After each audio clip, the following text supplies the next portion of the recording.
Lab Tate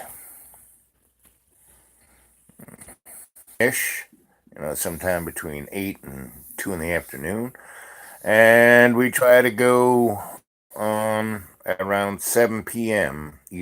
I was a little tired from marriage ceremony. Back in the day when Jesus did his first public display of wine into water, you know, weddings just weren't like a few minute thing. It was like weeks. The ceremony went for a long time, and that was so everybody could make it. And oh, I can't come Saturday because I'm working, but oh, next Wednesday, sure, it'll keep going, sure.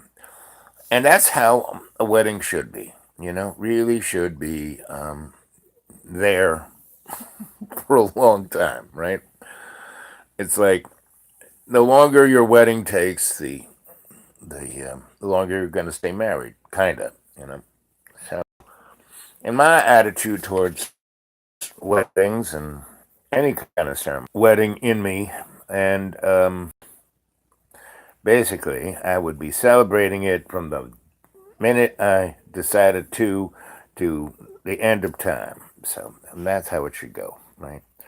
And we should not think about, um, our beloved as stuck in glue or on a piece of fly paper. No, it's a everyday and every way scenario. Anyway, so here we are, 2 minutes and 22 seconds. And so the Grifter Nation, I've been, yes, I've been thinking about that.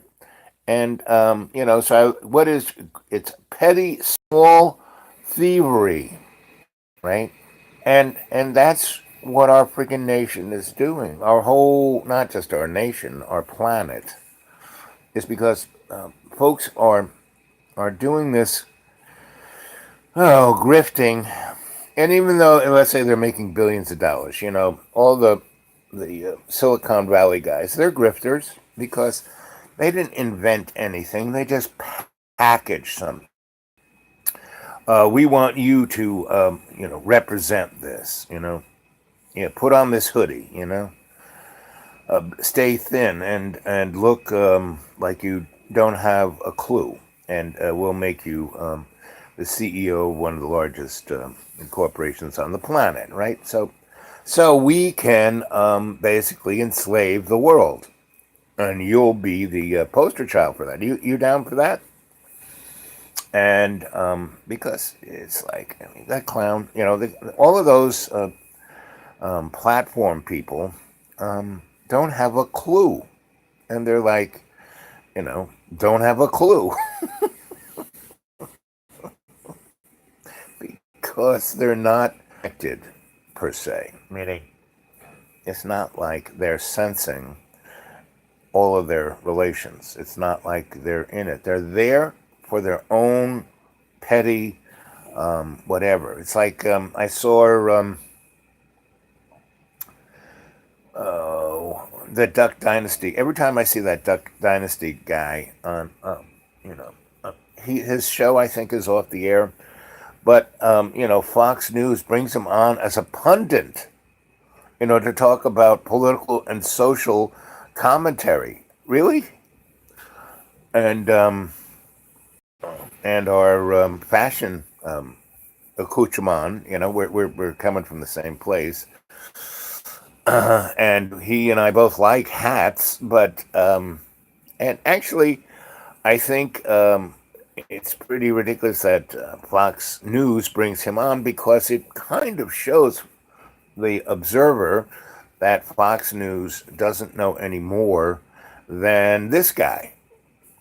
And see, the really interesting thing is you could put that Duck Dynasty guy on CNN and MSNBC, and he would fit in just as well. And he would show off that those folks didn't know any more than he does, which is, I guess, he's as good a social commentary guy is probably better than those news guys, better than Mr. Cuomo. And what's her name?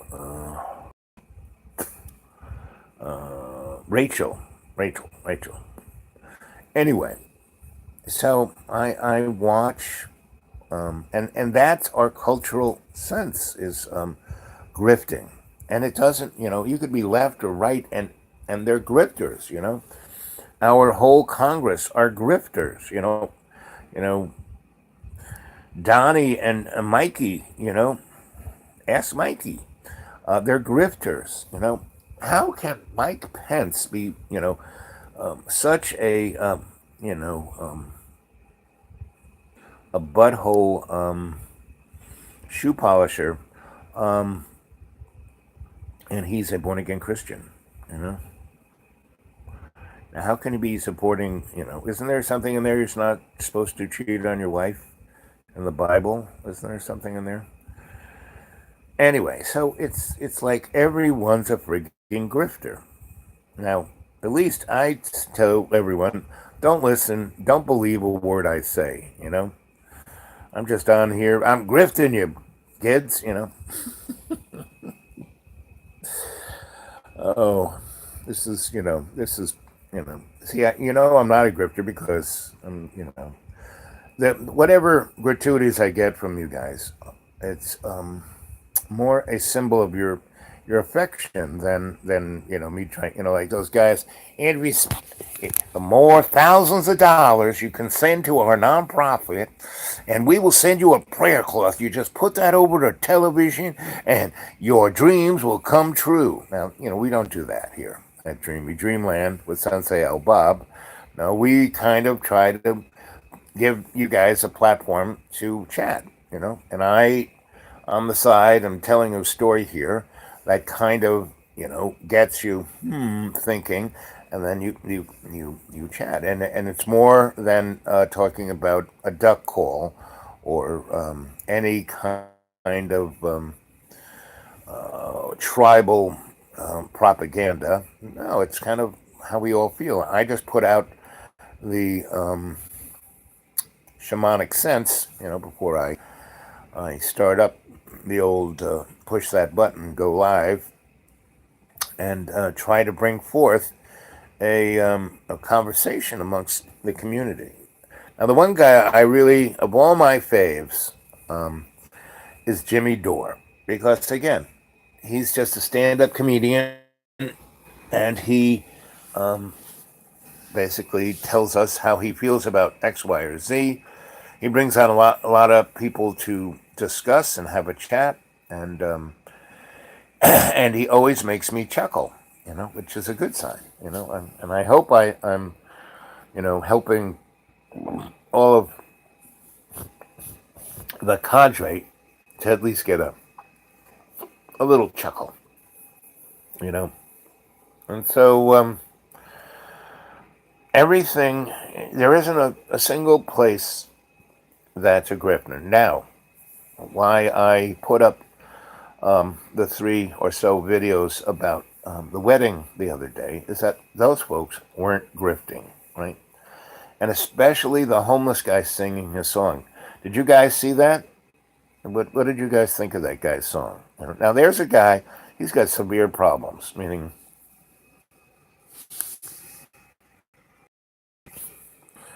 is a gift grift? No, I don't think so. No, no, no.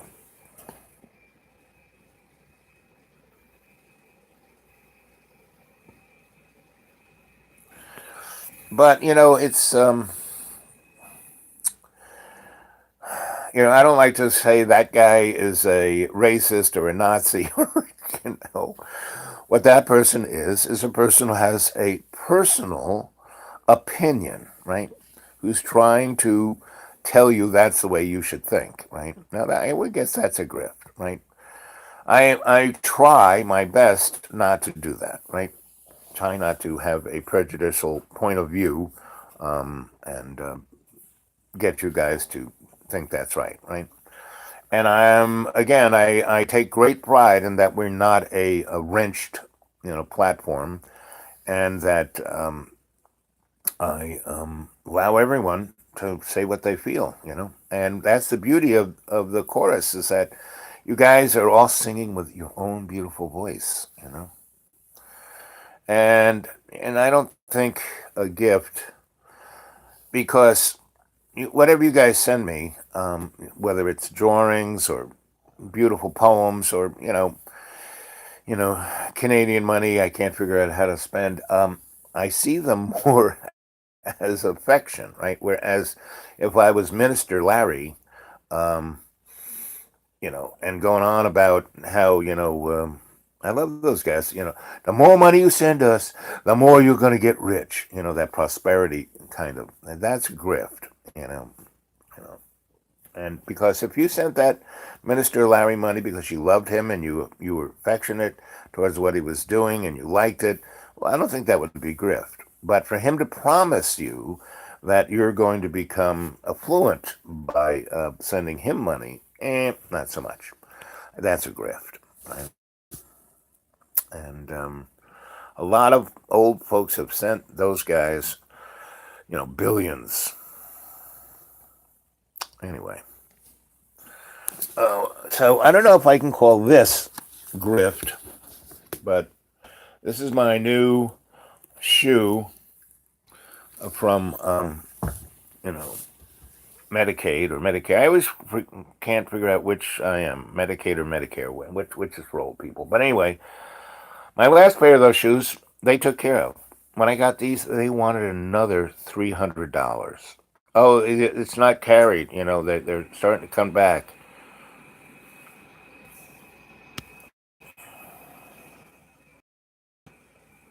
Yep, illustration of grift. Yep. And now this is grift. Now this shoe is like doesn't even fit. But and so they wanted me to have the shoe because I said, I went in my wallet and I pulled out like $4, and they said, okay, we'll take that. You think you can give us $4 a month? Well, I wanted to wear these suckers and see if they did me any good. And they do make my foot kind of walk in the right position, but my foot is so big, it's swimming in there. And, I have to really be careful not to get sores on my feet. So I might have to bring them back and see what I can do about that. But anyway, um,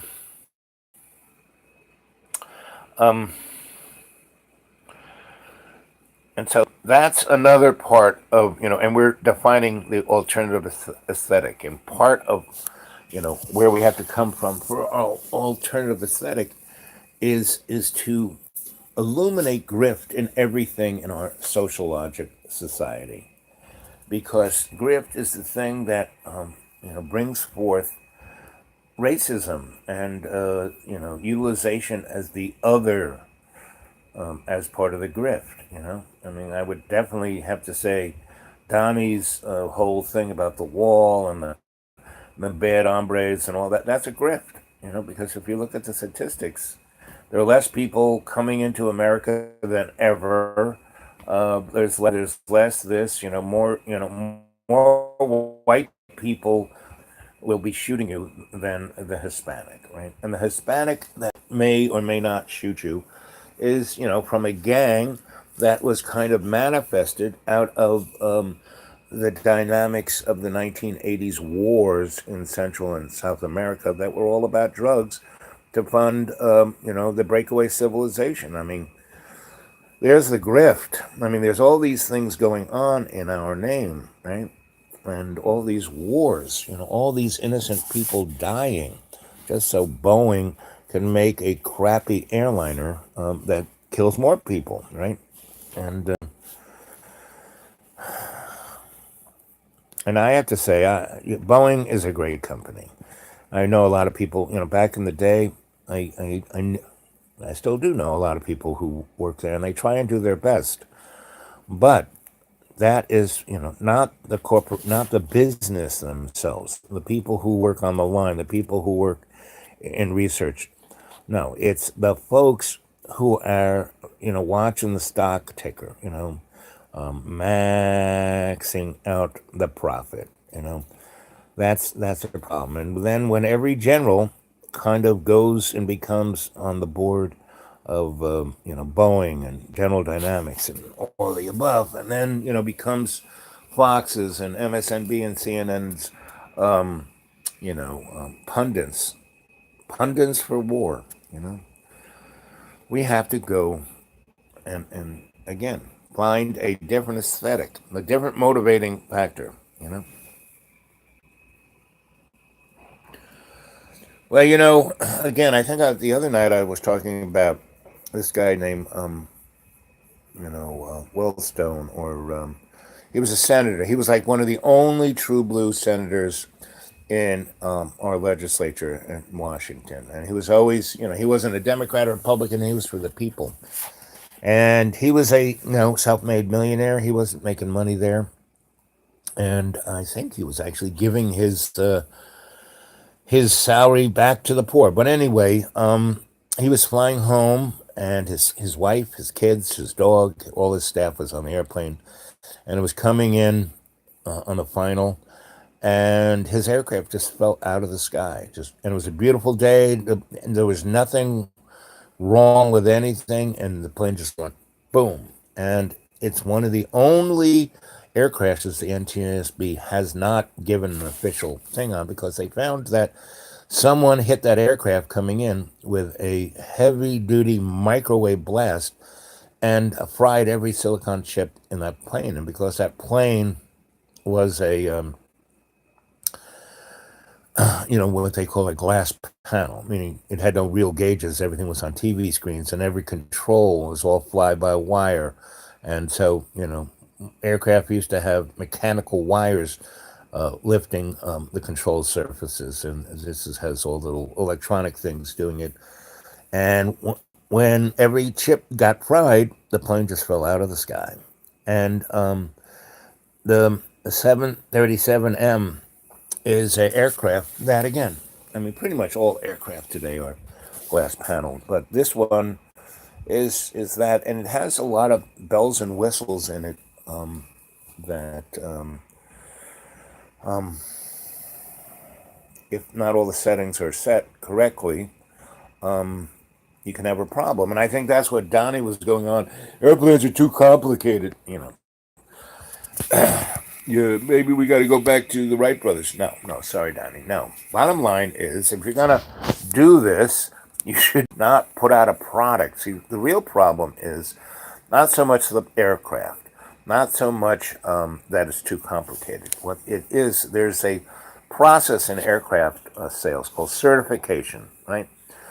And so the corporate side wants to get that airplane out. It spends umpteen billions on research, development, and manufacturing out of aircraft. Well, they want to get that sucker out on the line as fast as they can. So, starting with Billy Boy, they have decontrolled everything. I mean, actually, starting back with Ronald Reagan. Really, Ronnie is the guy who started it all, because when the air traffic controllers, because they just didn't want to raise, they were saying this, we don't have the right equipment. We are made to work more than we should. Da da da da da. Anyway, so from Ronnie on, it didn't matter to Democrat, Republican, because all sides are bought. All sides take the pay package, and so the process of certification of that aircraft has been whittled away, right? And so the other thing that the aircraft have is they want to, the aircraft, the airlines owners want to be able to lower their, so they want those aircraft to be as automated as possible, so they can put, a chimpanzee in there flying the aircraft, right? Not some, Navy, Air Force, Marine guy with loads of experience, retired, then and then they had to pay those guys $60,000 to $300,000 each. No, they want to, pay $17,000 for the captain of their airplane, right? They don't want to spend $100,000, and so they get kids out of college who, as a minor, took, a flight course, right, and learned on, an Atari simulator. and then they designed the aircraft to be like an Atari simulator, right? So it's what I see, and I'm not, just from my observance of the aircraft industry for the last 50 years, and being, able to read journals like Aviation and Space Weekly, which is amazing. The Russians never had to have spies. All they had to have was a subscription to Aviation and Space and Jan's. And conversely, the Russians have a magazine that's just like that the guys in the CIA get, right? So everybody knows what everyone's got. So, that's why, like the F 22 is actually a 1980s aircraft. Anyway, so, because they always flying the obsolete crap, so they can always spend more congressional money on making the newest generation aircraft. And then that technology tinkles down into in a yellow stream to the commercial side, right? And so anyway, so the 737M is like the most automated aircraft, and they have this thing that is on the autopilot side that when the aircraft is taking off,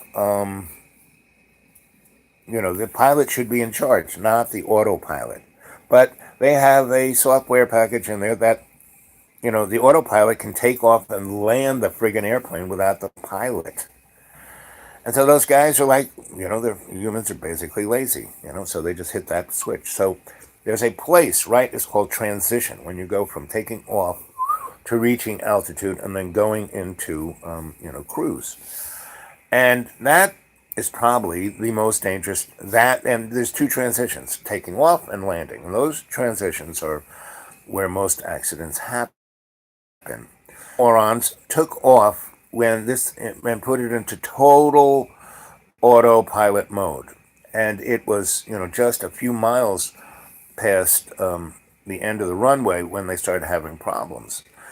And they were in transition, so they were, I don't know what altitude, but somewhere between 1,200 and 5,000 feet, which is, you don't have much time before you smash into the ground.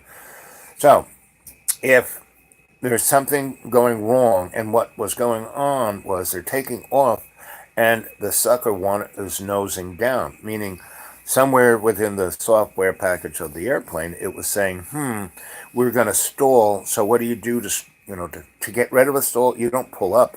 You put your nose down so you get more speed, right? So if you are 1,200 feet, from smashing into the ground, and the airplane automatically puts the nose down and starts to head for the ground at faster and faster speeds, and you can't just pulling back on the yoke won't bring the airplane up because you're not flying it. You have to reset the autopilot, and you got to hit this button to not do this, do that, and that's why you should be in total control in that transition period. And I would say they are going to find out. And this is just me, your sensei Al Bob, telling you this. I am not a aircraft. I've never worked for the NTSB or the Air Force or flown a jet aircraft. The closest thing of an aircraft I've ever flown has been a glider. And maybe they should start off, commercial pilots flying that, because as a glider, which way, what the airplane's going to do if you point it up or down. And boy, you surely know about transition, because glider has no motor. And those two transition periods are, anyway. So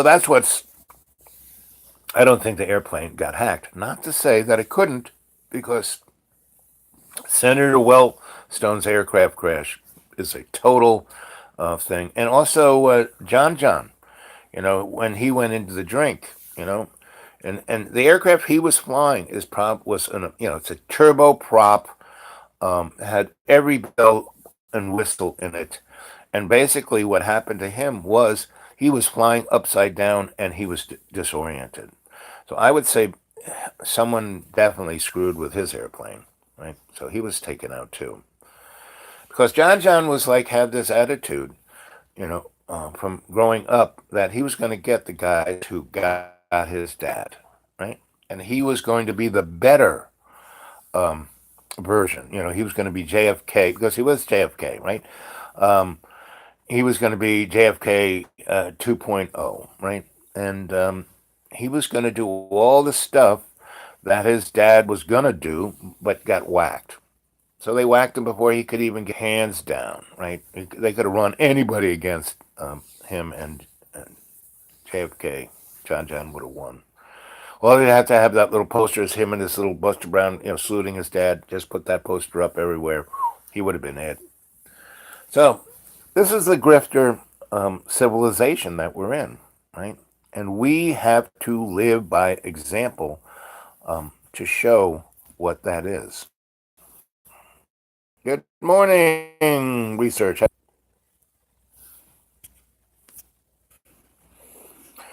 Yeah, we're getting into it. It's 26 minutes and 52 seconds. There's three of us here. Jane's here. Mm,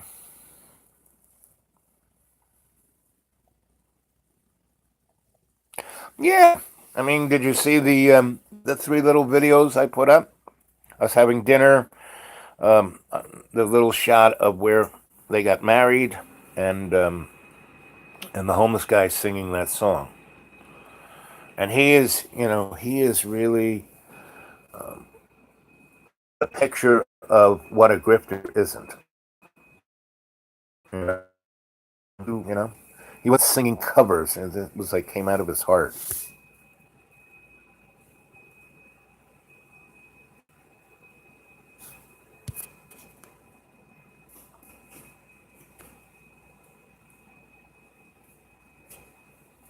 Yep. So, and I kept them all short. You know, the wedding, the one where we're in the restaurant, and that's my. And I took them there. That's the Shenandoah. That's where Cheers meets Archie Bunker meets Sanford and Son. And we had a nice dinner and cocktails, and then we went and played pool for about an hour and a half, and played round robin, and so that was what we did. To, to celebrate their wedding, and and I didn't videotape the ceremony. You know, I took his camera and got a little bit of it. But ceremonies are ceremonies, and they don't need to be documented. I just tried to capture the moment. And the guy who sang the song, that was pretty amazing stuff. So research. We're talking about our a grifter civilization. You know that everyone's you know grifting, and it goes all the way every and it's when you and I made the little comparison between me saying, hey, I take gratuities, and the guy in the $1,000 suit saying, send us 1,500 and we'll send you a 12-cent prayer cloth, and this will bring you prosperity. Every nickel you send us, you'll get 20 times as much, as long as you pray hard enough, as long as Jesus loves you, as long as God says, yeah, that's my righteous friend. Otherwise, if you don't make a nickel, it's your fault. You were wrong. You were evil. It was your fault. And all I say is, hey, send me something that's cool, and I love it.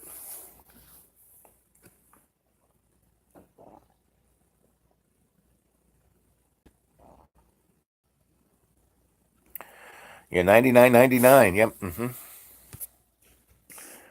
Yep. Guaranteed prosperity. Yep.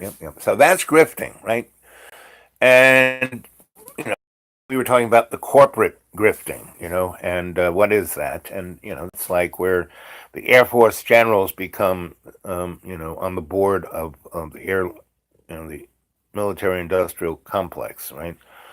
And that's grifting because and so with the senators, it's a round robin. They kind of keep going, from one door to the other, and making more money, and I love the grifters, like Bernie Sanders, and who's a lady who's now head of of the Democratic Party and or head of the Congress, Nancy Pelosi, right?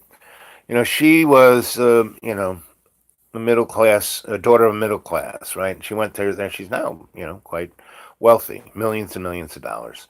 And she was one of the people who passed a law that made it legal for congressmen and senators to take advantage of their knowledge of what is going to be law to invest in companies that will, get the most out of whatever laws. Healthcare is a good example. Why healthcare is so messed up is that Obama let people like Nancy Pelosi let the insurance companies write the laws, right? And someone said, "Hey, was the Boeing 737? Was that someone take it down? Was it?" And I said, "No. What it was this process of an aircraft getting certified, and it used to be quite stringent, and now it's just like stamping this, right?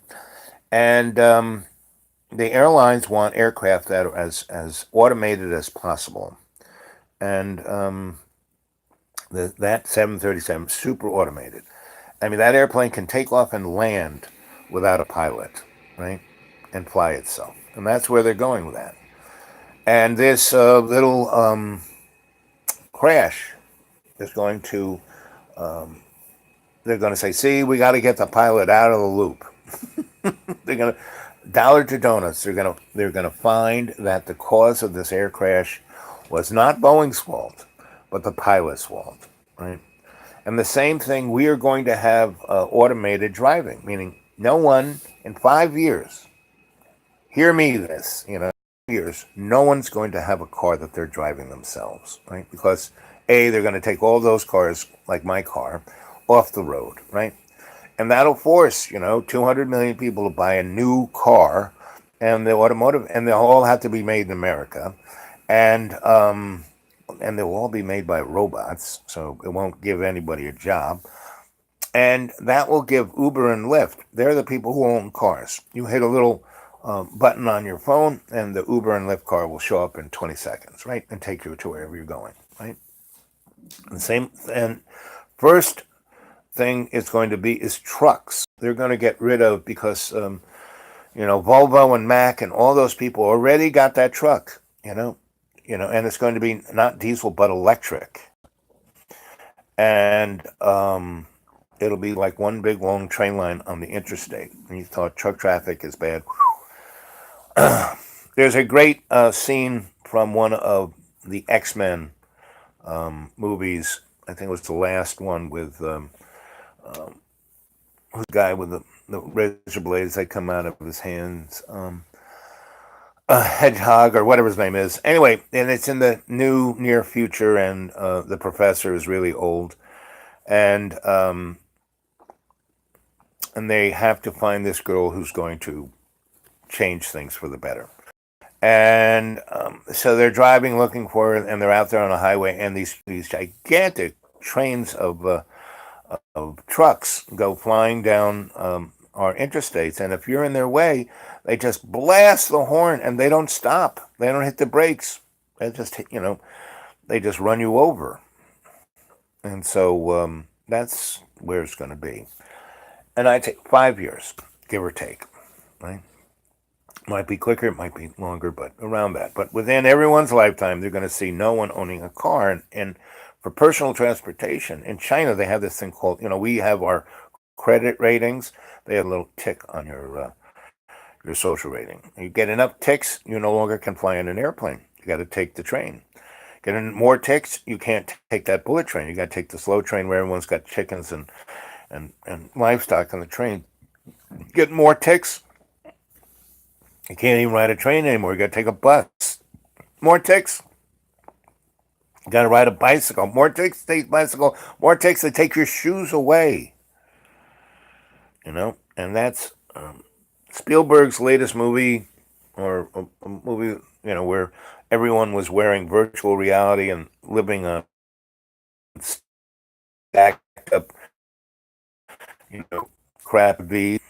about Stephen is like, he's on the inner loop. They give him the information and he kind of puts it out in the quote unquote Illuminati way to get the public ready to, um, you know, accept what's going to happen to them, right? So anyway, so that's the story.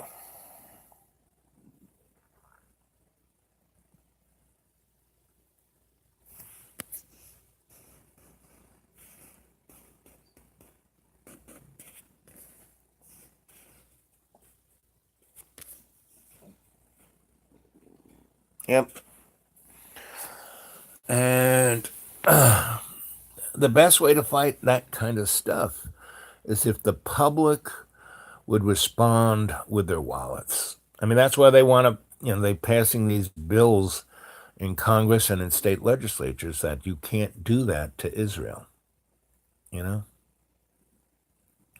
And I love the fact that, they go on and on about, single payer, um, healthcare as being socialist, when doing a similar thing with legislature that you can't express your opinion um, is the same thing.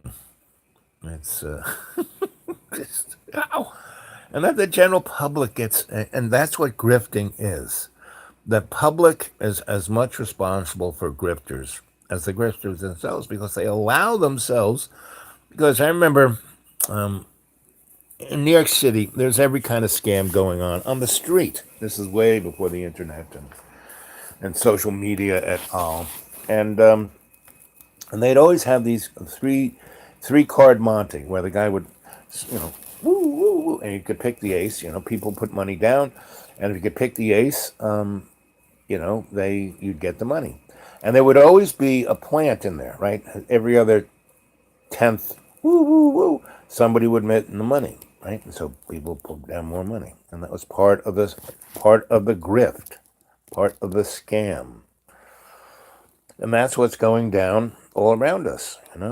Everyone's being taken, every time you go to the supermarket and you give them your little card, which you don't need to do anymore because you walk in that place, they get cameras every place and they're seeing you, and then you know, the Bible says, don't take the number 666, right? Well, we've already taken it because we are carbon-based units. What is carbon? 6 protons, 6 electrons, 6 neutrons. We have been the 666 from the beginning, right? So they're not going to put a barcode on our hand or a number on our forehead. No, our face is going to be the new commodity, the new money, right? Just you, right? And unless you sign on, and what's going to happen is, so folks out there, what do you know about Facebook and Twitter went offline around the planet? Anyone know about that? Now talk about a something's going on. Not the airline being taken out of the sky. I mean, that was just what I described it as. Now that's a more interesting thing because that is like a protocol that's leading us up to a moment where we're going to go, oops, and a bunch of things are going to happen at the same time. One, we're going to invade, Venezuela for no reason. I mean, if you watch enough news, um, when you looked at the Arab Spring, right, in Egypt and Tunisia and Syria, there were hundreds of thousands of people on the street, screaming and jumping up and down, right? Well, in Venezuela, not so many, just to get along, and they're just getting along, right? And so, the electricity went out, and like I said, it came from sabotage of a number of dams where their electric grid, like ours, is run by the internet, got hacked, and they put in a cascading short across the major transformers. And these suckers are like the size of diesel locomotives. They weigh hundreds of tons, and they're very expensive, hard to transport. You have to order them. So their whole electric grid has gone down via this cascading short, right, due to a software problem and a hack. And so they're burned out. They have to replace those. And we have this kind of you know they're not, no company is allowed to sell or buy anything from Venezuela. So that means GE, Westinghouse, Siemens, all the people who make these transformers aren't going to sell anything, and it would take them months to get them there. If they try, they had to be built, they had to be transported, they had to be hooked up, and that's why in most electrical facilities like that, they will have two transformers right next to each other. Like when they're building it, they put two there. They put the one that they hook up to the grid and it runs, and if something happens, they just put the wires onto the transformer right next to it, and then order one, and it'll take 6-8 months. But instead of waiting 6-8 months, they got another. But that's Venezuela already has gone through that second one. And that's why they're in the dark. So they're in the dark, and then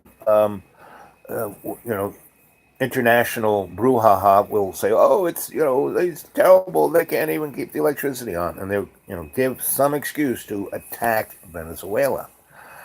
Well, the Venezuelan people, it's like when we attacked, Afghanistan. These guys, they didn't have jet fighters and tanks, and yet they are still kicking our butt. You know, because they are motivated. In Vietnam, they were little guys in straw hats and slippers, and they kicked our butt. When the invader invades and the public pulls over, basically steps up, you can't beat those people. So we're going to get involved in another war, but I mean a real serious one, where they're right in our neighborhood, right? And then Cuba will say, hey, and they'll send some folks to help. And then we will have to attack Cuba. And those folks, they have a serious military. And they are already dispersed. When it's one thing if you go blow up a high-tech country, like why Libya fell is that they were actually a high-tech country. And we took everything out they had. Anyway, so this stuff is very right in our face. So that happens. So, there are a lot of people who would want to screw with us. So they then hack our electric grid, hack our, banking, and bingo, we have no money. And that happened to Greece. That happened to India is the best example of that. They had a weekend of their banking system, and then they wouldn't let the people have any more money than $5 a week out of their. I mean, they'd have 300 grand in the bank, and then they could only take out $5, right? And they did that for about 2 months, which made everyone's life miserable. And then they said, okay, we got to fix for this. We're going to put an app on your cell phone, and that's how you're going to buy and sell stuff. And if you go along with that, you've got $10,000 in the bank. We will put $100,000 worth of credit, but and they said that we won't, and it's like to prime the pump. And India's economy took off like a rocket ship. And so that's kind of happened to us. And instead of even having to have your phone, because you can already do that, it's going to be your face. You sign on, and that's, if you've ever seen the movie Minority Report, that's exactly, go watch that movie. That was made in the 80s and with Tom Cruise.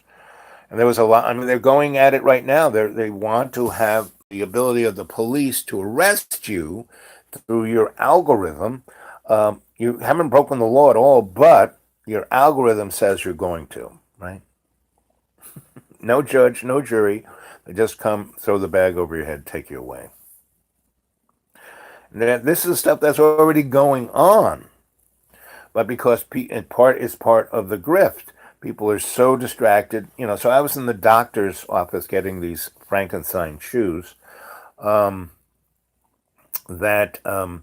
all these old people, and everybody was watching, you know, um, The Price is Right, and last time I was in the doctor's office and I was watching The Price is Right. I'm watching, and I get to a place where after I watch this one. But anyway, so there I am in the doctor's office. Price is Right's on. The crowd is jumping up and down, and Hillary Clinton, come on down. And there's this woman who's dressed just like Hillary Clinton. That looks just like her. She comes running down. Oh, she's on the thing, and they're bidding on stuff. And just as they start to bid on stuff, the news, and they take straight off of Price is Right straight onto Cuomo. And this is the summertime, and he gives that thing. Well, we've finalized looking at Hillary's private server, and he goes on basically saying everything she's done is criminal, but it they say we can't see any criminal intent. Yes, everything she did was like against the law, jail for espionage, blah blah blah, threatening the welfare of the country, da da da da da. But hey, she didn't really do it. She didn't mean to do it. She's just a moron. Anyway, and so we're not going to indict her, and that's the end of what we're looking at. And that came from meaning the dump that WikiLeaks had done. So they had to investigate the right, and they said, "Oh yes, it looks like she really this is all criminal shit, but we're not going to indict her or do anything, and it's all over." And he kind of turns away. As soon as he turns away, it cuts back to the banner, breaking news, and then cuts straight to The Price is Right. And in that interim, Hillary has won the car, and she's jumping up and down and screaming, "Ah, ah, ah!" And it looks like Hillary Clinton going nuts, right? And I turn to all the people in the waiting room who are, either on drugs or on something, and I go, "Oh, look, it's Hillary Clinton. This is, and people in the waiting room actually think it's Hillary. I mean, by me just saying, "Hey, look, it's Hillary Clinton. Look how happy she is. She's not going to get indicted." And people not all of them, but a number of them start going, "Lock her up, lock her up." And then the other crew were going, "Obama, Obama." It was like unfreaking believable. Both sides were mental midgets. They couldn't tell that this was The Price is Right. And they couldn't tell the shit that Comey had just done was as criminal as anything else. But you're not hearing this.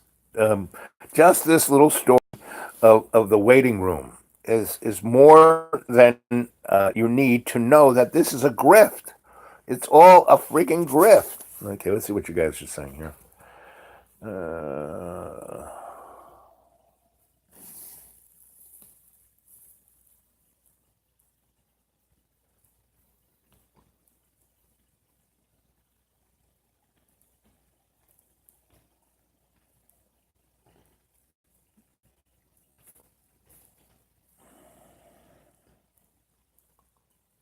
511. UK Parliament vote extend Brexit for 2 years. Next day, message at Moscow and New Zealand.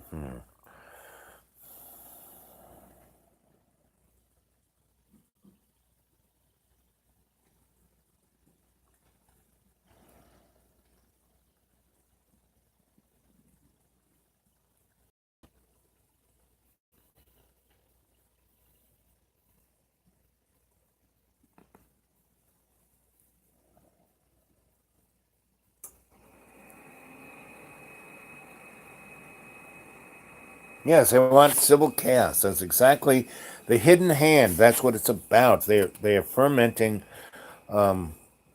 civil chaos, and the only thing that you can deal with civil chaos is love's co-creation. Right.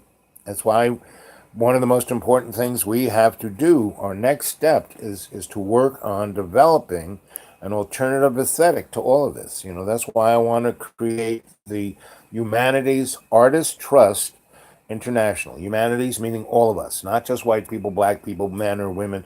Humanity, everybody, right?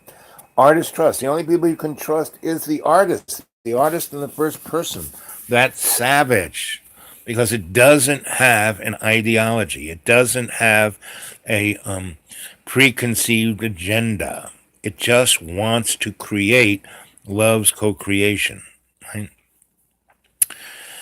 And international, meaning across the globe, you know.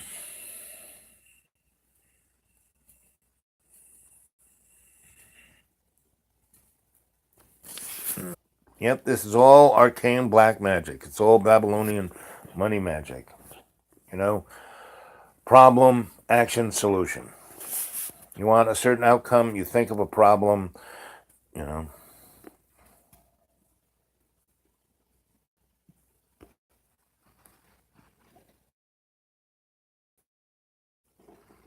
Don't fall into the trap. Yep, cadre, it is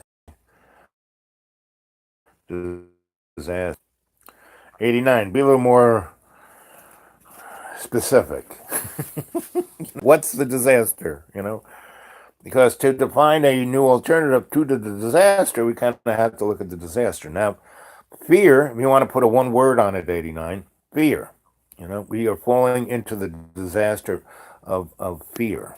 And there's nothing to fear. There's nothing bad out there. We live in a world of abundance. The only bad thing out there is our fear of the thing that's bad out there. Yeah.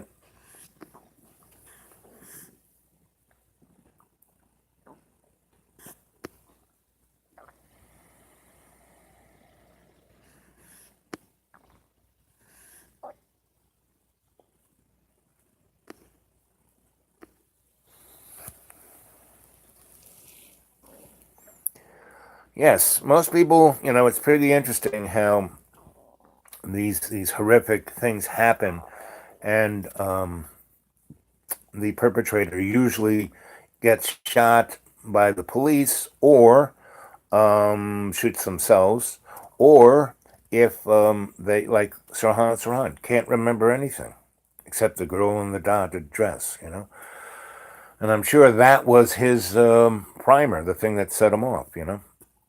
So,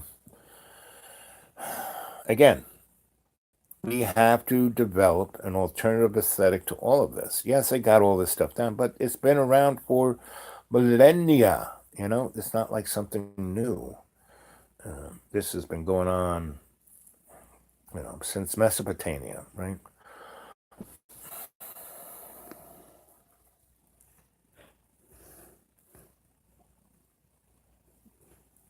Yep. And virtually every politician is the Manchurian candidate. You know, there was a guy. There were three politicians in this city. That one won a congressman's seat, one won the mayorship, and one won a state legislature.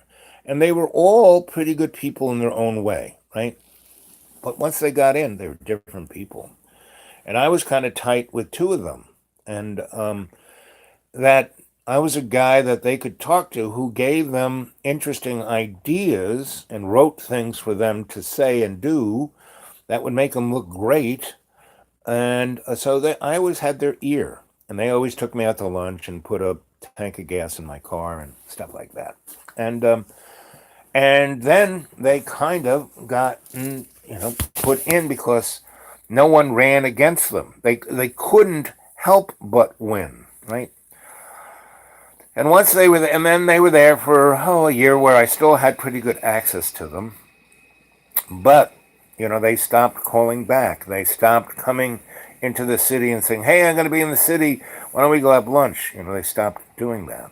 And I go find them and no one's around, yeah, they'll talk and say, "Oh, good to see you," blah blah blah.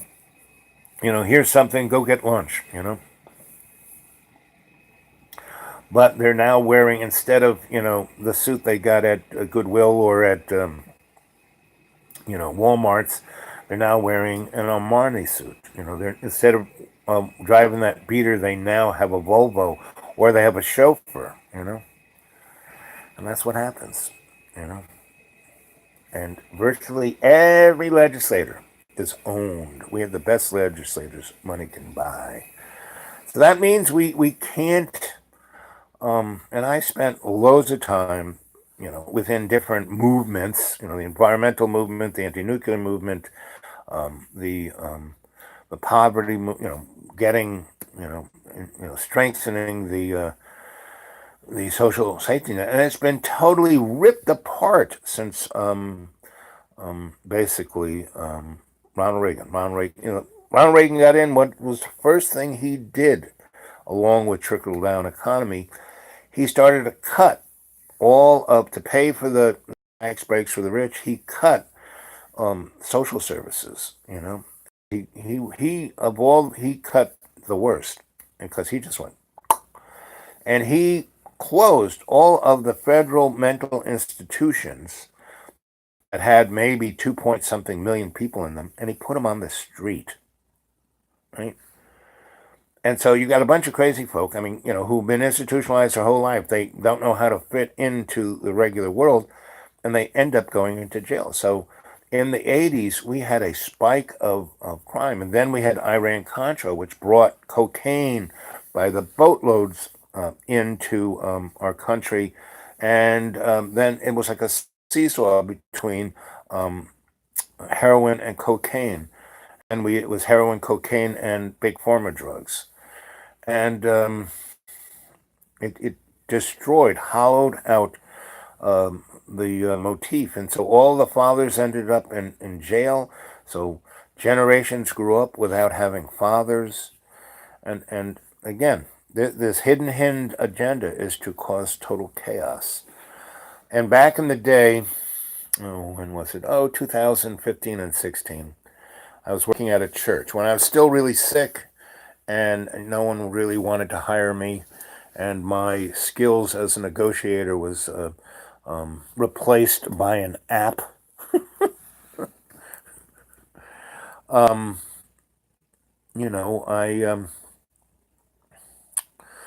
I worked at churches trying to help the poor. And the churches wanted to look good, right? Wanted to, so they let me do that, and yes, I kept saying, hey, why don't you, there are more people coming to church, more people putting money. Maybe Al should get a little salary. Oh, no, we can't do that.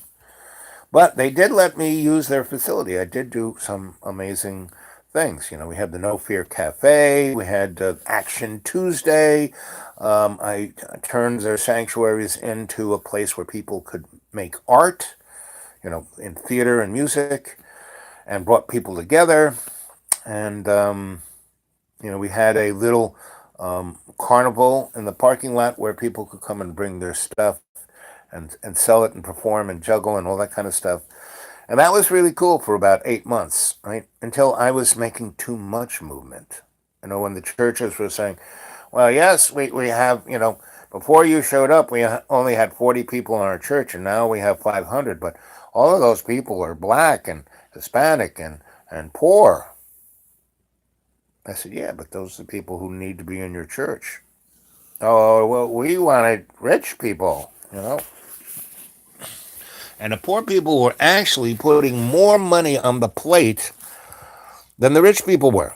The rich people were just feeling uncomfortable because I would have, I put together this thing called the Grandma's Council, who were, who's the most responsible person in a room? Grandma.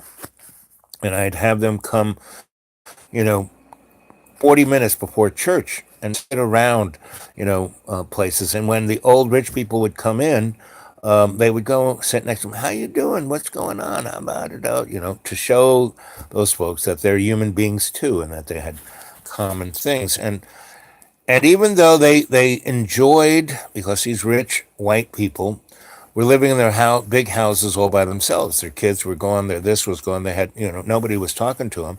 And they would come and have these conversations with these folks.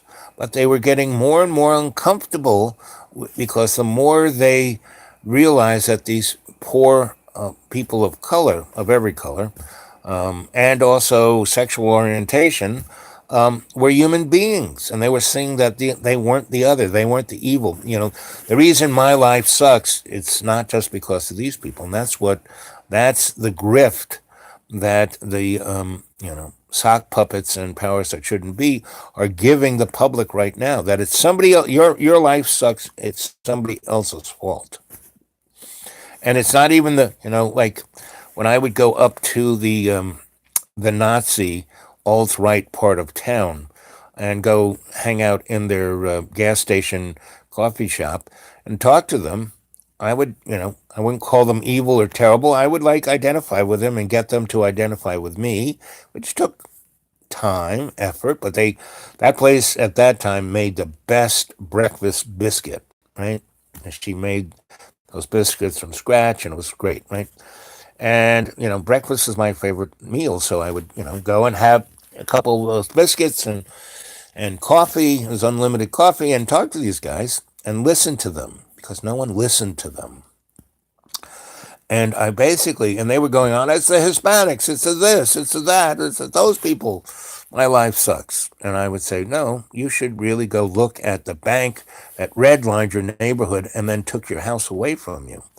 That's wasn't a black, wasn't the Hispanics who did that, not the people from Mexico. Sorry, they didn't do that. And your senator who's and congressman, what's his name?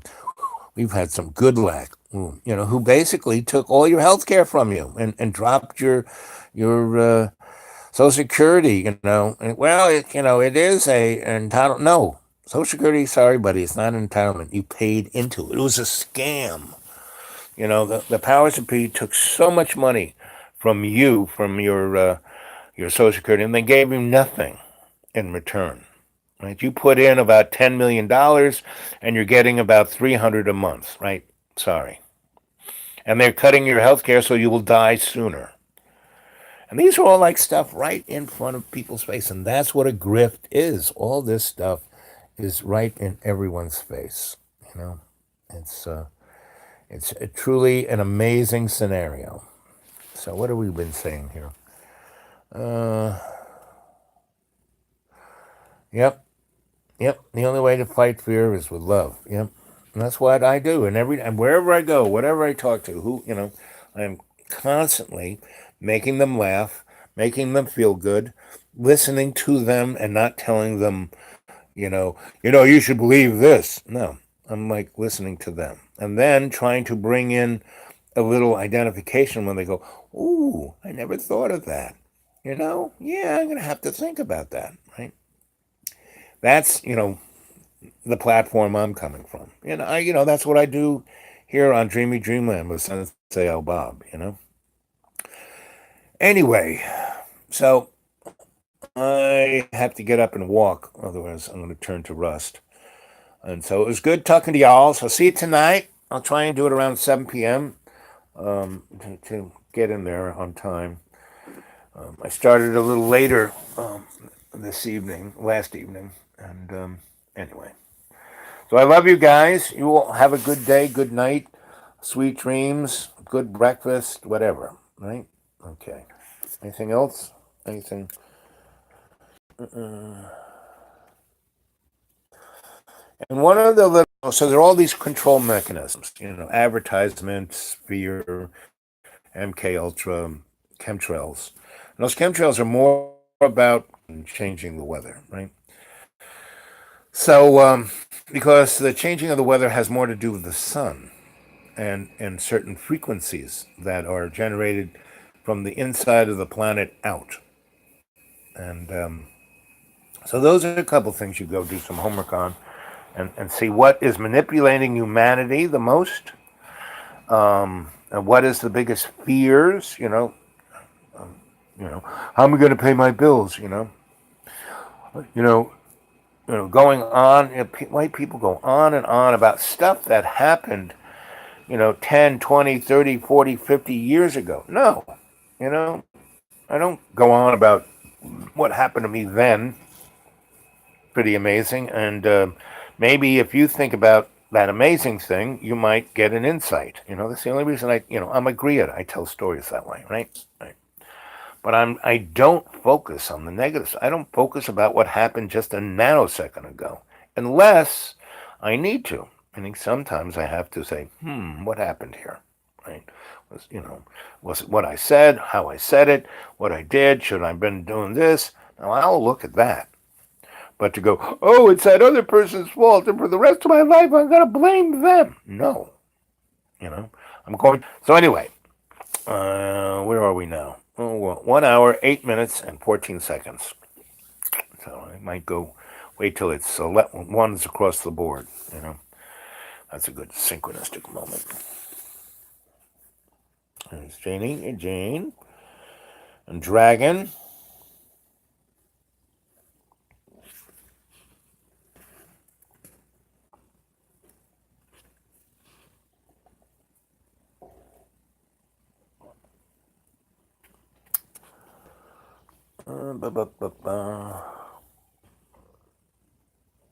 Enjoying, yes. I try to enjoy everything I do. I used to say I don't do anything unless it's fun. Then I became the minister of fun. One of the ways I got things done was to, like the Stop Shorm campaign. Do civil obedience. I went and worked with the police before we did it. So I said, okay, guys, so you're going not a drudge. You're there for a reason. You're part of the cadre. And I would get the police into it. So when they were arresting people, they had a good time because they were having a good time with the people who they were arresting. I mean, we would go out and have a beer afterwards. And that's what you have to do, because if you make those folks angry, they fucking kill you. If you give them an excuse to see you as the other, they will fucking kill you. They will not kill you if you make them laugh, if you make them feel good. So I got a speeding ticket. I was nice to the policeman. When he left, he energetically was going, oh, I wish I didn't have to give him that ticket, right?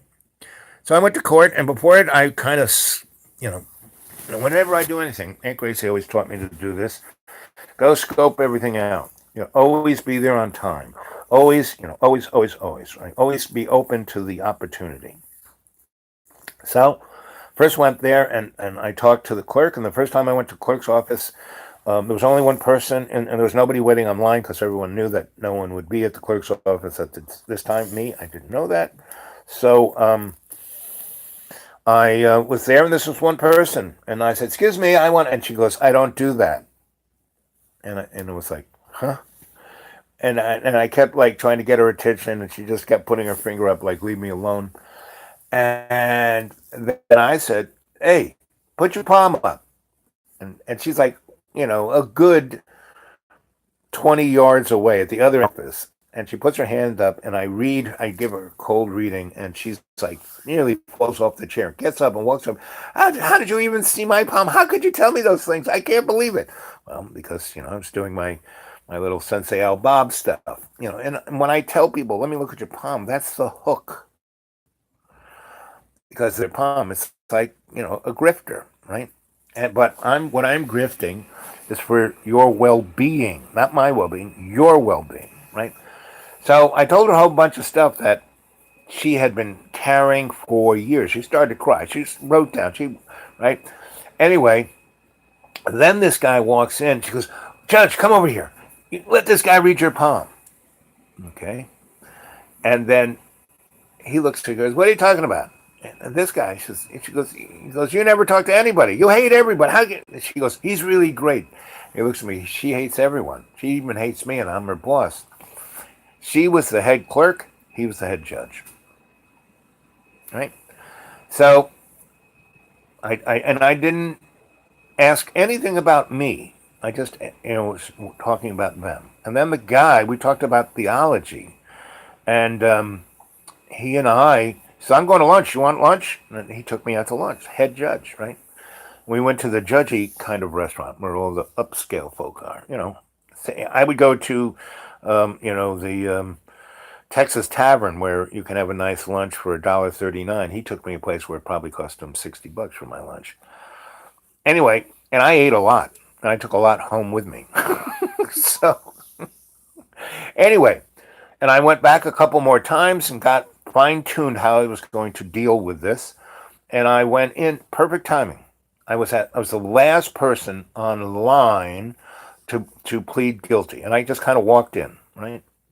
And I walked in, and they were all this, that, and the other thing, and it was about 10 a.m., 10:30, and that's perfect time. That's when you're at work. That's your most perfect time at work, when you're at your highest point, when you're most salient, you're clearest, right? You get there, you haven't had your first cup of coffee, not best, right?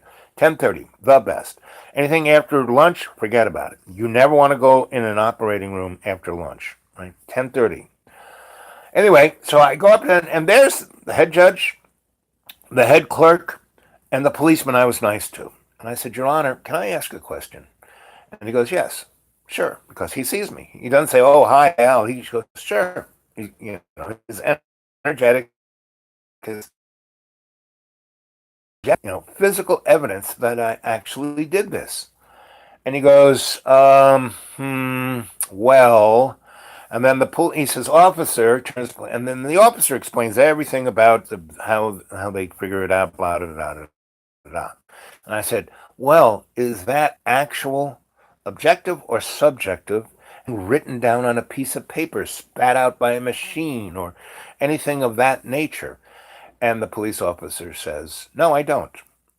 And then the judge goes, well, under, the specifics of, our state law, I'm going to knock this way down and you just pay for the court costs, okay? And I said, thank you, Your Honor. And I go on and pay the court costs. So it didn't go on record, didn't up my insurance, didn't do any of those things, and was totally to the legal everything. So everyone's happy. I mean, I wasn't like, oh, it's not fair. No, well, freaking law isn't fair. It's law. It's written down. And I went and did my homework, and I asked the right things. And, I did work for desperate lawyers for 10 years. I talked to a few of them, and they said, hey, let's see about this. And I gave everyone an out to feel good, right? And to get their pound of flesh. I had to pay the court cost. But this is okay, I mean, it was the last nickel it was amazing. I said, it'll cost this. And I opened my wallet. I had exactly that. But then I didn't have anything for 3 weeks. But a few of you sent me something, and others brought me out to lunch, and a few around here gave me a few nickels, and that's how it works, And I wasn't grifting, I was just being in the flow of love's co-creation. And here we are. We're coming up to 1 hour, 11 minutes, and 11 seconds. And a few more seconds. It'll be 11 seconds. And I love you guys. I'll see you tonight. So give a thought on the alternative aesthetic. And go back and watch this little one and try to figure out the salient points that you want to, be more salient on. And and I'll try and be live at 7. Okay? Love you guys. Catch you later.